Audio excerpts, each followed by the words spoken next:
episode. What inspires you to better yourself? That's how it was formulated. Most people seem to be busy going to work and getting money just so that they can spend them and have fun. My life has been all about looking for the truth, looking for myself, looking for, ultimate knowledge, ultimate wisdom. This time, I'm gonna rock the world because I have nothing else to lose. I've lost everything. So, rock bottom, Highland Visions. Hello, dear friends. I am in a village in south of Scotland, and I just came back from a hot bath that is actually outdoors, and it's this sort of portable spa. It's freezing cold.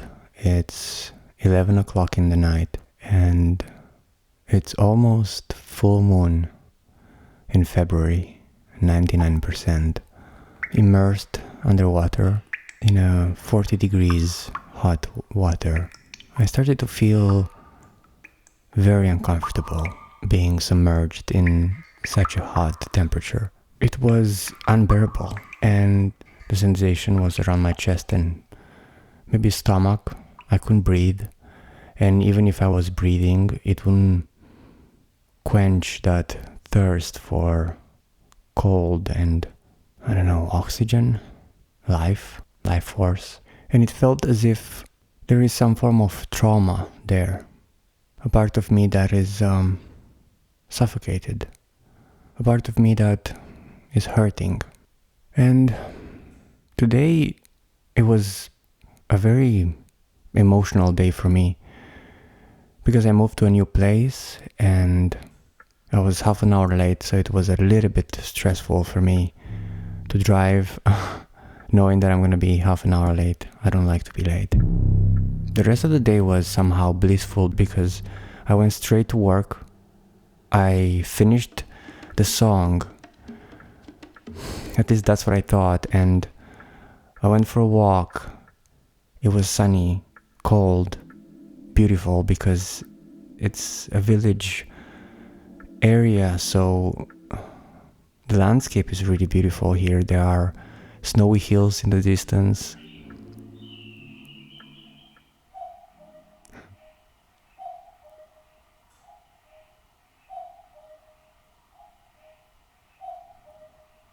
Yes, that's the 11 o'clock clock. Every house has its perks. Actually, this house has a cannery place. Basically, there are a lot of tropical birds. Birds here are everywhere.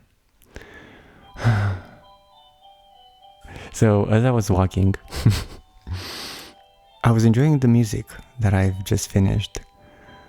And for the first time ever with this track, I felt that it's done, that I have nothing else to correct. I started crying. I was walking and I was crying, and it felt as if God visited me or the song revealed itself to me for the first time, because it's been a journey of despair because there were too many sounds. I felt so overwhelmed. I actually looked in the project, and there are 1,500 individual tracks for this song. It's crazy. So this is how I learn. Obviously, my next project is going to be a breeze because I'm going to learn from this mistake. And it's not a mistake because it was a lab, and I took all the sounds that I could master and put them all together, and I made something out of it. Some form of Dr. Faustus or Caravaggio or Frankenstein. Yeah, it felt as if I had to go through all this pain just to get to the finish line and get down on my knees and be in awe at the beauty of the song. Of course, this is only in relationship to my taste. I'm not expecting this to please anybody, though I'm sure that some of you will like it. But for me, this was a journey for myself first, because I've been in a place where I felt abandoned and alone, and I felt like nobody can help me but myself. So I started making music, even though it felt like I'm so far away from what I want to achieve in life. And music is, I don't know why I'm doing it, but now I know.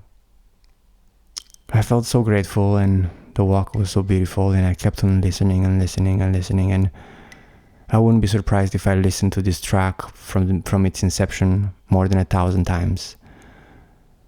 And if that's not grit, if that's not consistency, if that's not passion, I don't know what it is. I wanted to get obsessed with something in my life, and I gotta say I'm glad it's music and not something else.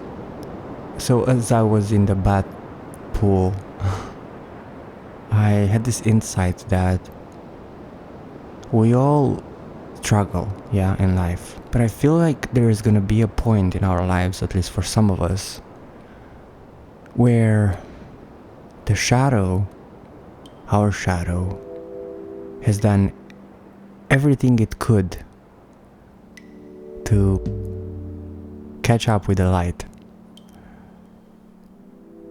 Let me explain what I mean. It feels like my life has been all about looking for the truth, looking for myself, looking for, ultimate knowledge, ultimate wisdom. I wanted to know who I was and who I am and who I will be.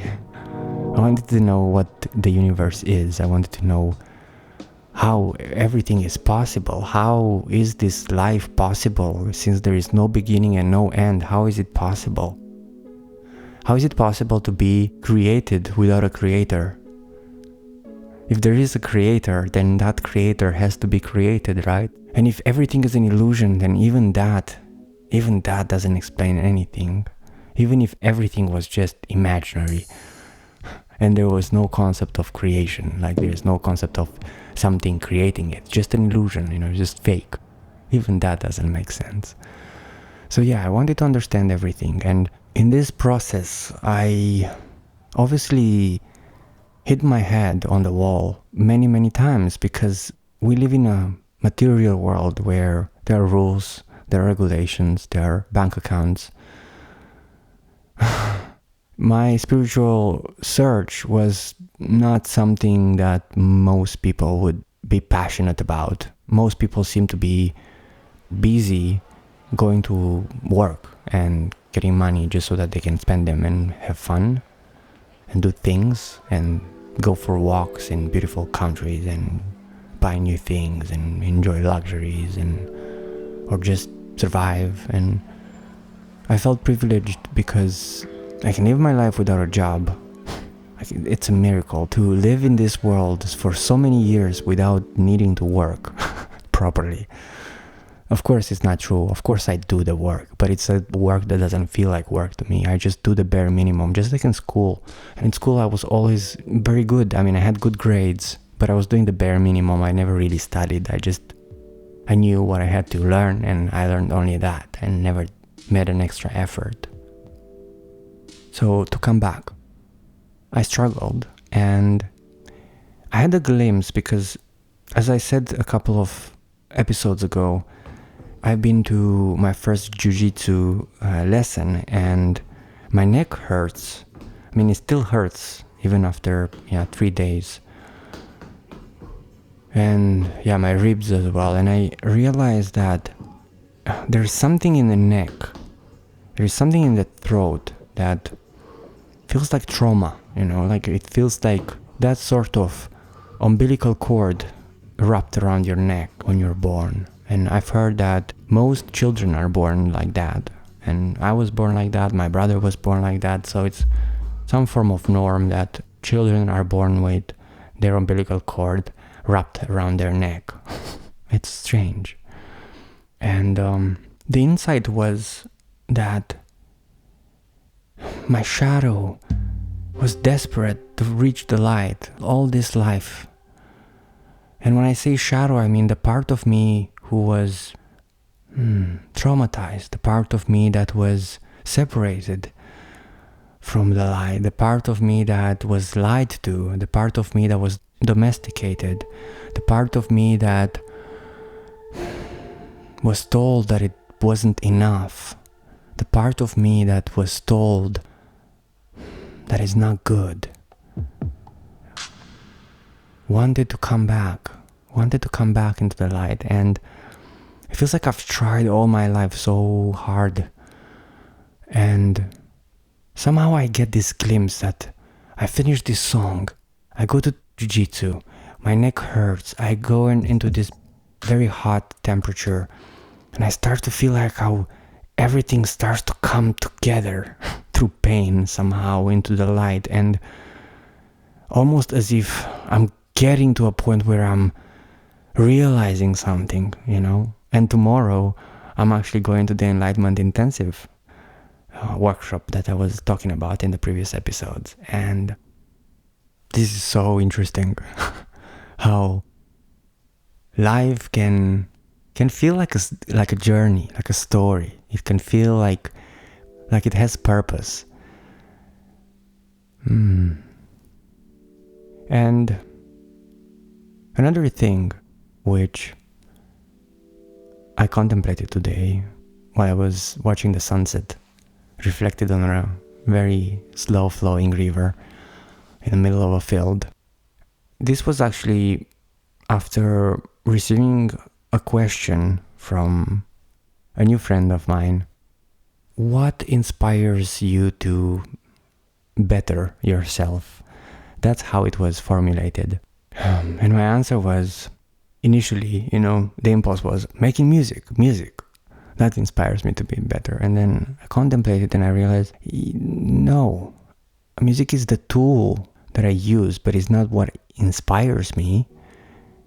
The question is, what inspires me to make music? And my answer was reaching rock bottom and staying there for a very long time, staying for as long as it feels bearable. And then when it becomes unbearable, you're saying, okay, that's enough. I had enough of this feeling. I had enough of this stagnation. I've had enough, period. So you start to develop self-discipline. You start to do things consistently. You start to implement tools and exercises and activities that promote well-being. And you let go of the things that hold you back, like all the vices, all the addictions. Yeah, if you reach that rock bottom, you would gravitate around comfort and you'd stay in the comfort zone. So I'm grateful that I've reached rock bottom last year and this year, because it pushed me into creation. And I gotta say, I still feel, there is a part of me that still feels that I'm not gonna make it, that I'm not gonna be able to be consistent for a very long time. There's still self-doubt. There's still something that wants me to fail. But then there is the other part of me that has been in this place so many times, and it had enough. I had enough of thinking this way. I had enough of failing. I've been there before, so this time I'm gonna rock the world, because I have nothing else to lose. I've lost everything.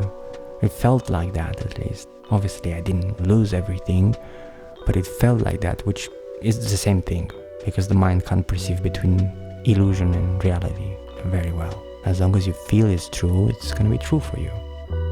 And tomorrow is my mother's birthday, so I prepared her a song, and it took me 1 hour to make it. And I gotta say, now making a new song, it feels so easy, I know that somehow just putting things together, things are gonna work out, because I've done this before, and I've done this the hard way. I've combined millions of sounds, and it's like the likelihood of them sounding decent, it's very low. Songs are the best when they're simple and they don't have a lot of sounds in them. They're amazing when they are harmonic and you can perceive all the instruments. So yeah, it felt good to be able to just say happy birthday to her in a creative way. And then as I was doing it, I could hear my brother's voice somehow judging me in the background. When I said that I'm going to make a song for my mom, he said, okay, I'm just going to drive somewhere far and I'm going to blame it on the fact that there is no signal, that he's not going to be able to listen or something like that. And that was funny. This is my brother's sense of humor, but because I'm in a delicate place, these jokes are, well, yeah, they touch me a little bit. I wish he knows that. And obviously you are listening to this. And I hope you don't change. I love you the way you are. And because you teach me to stand my ground no matter how strong the wind is. And it's good to have this sort of loving criticism rather than criticism that is not loving. Loving criticism helps me stay strong, but the other one is definitely going to pull me down, especially right now. What else is there to say? I said about the inside. So yeah, as if the shadow picks up with the light. And when the shadow is evolved enough to merge with the light, that's when the epiphany happens. I also had this feeling that the epiphany already happened, that I experienced this before, like a premonition. So, rock bottom, yeah. And another interesting thing that I learned today, well, it's not like I knew about this thing before. I don't know if it's, scientifically proven, but apparently the brain doesn't understand negative statements. That famous statement, don't think of an apple. When you say you don't think of an apple to a brain, the brain automatically produces that apple.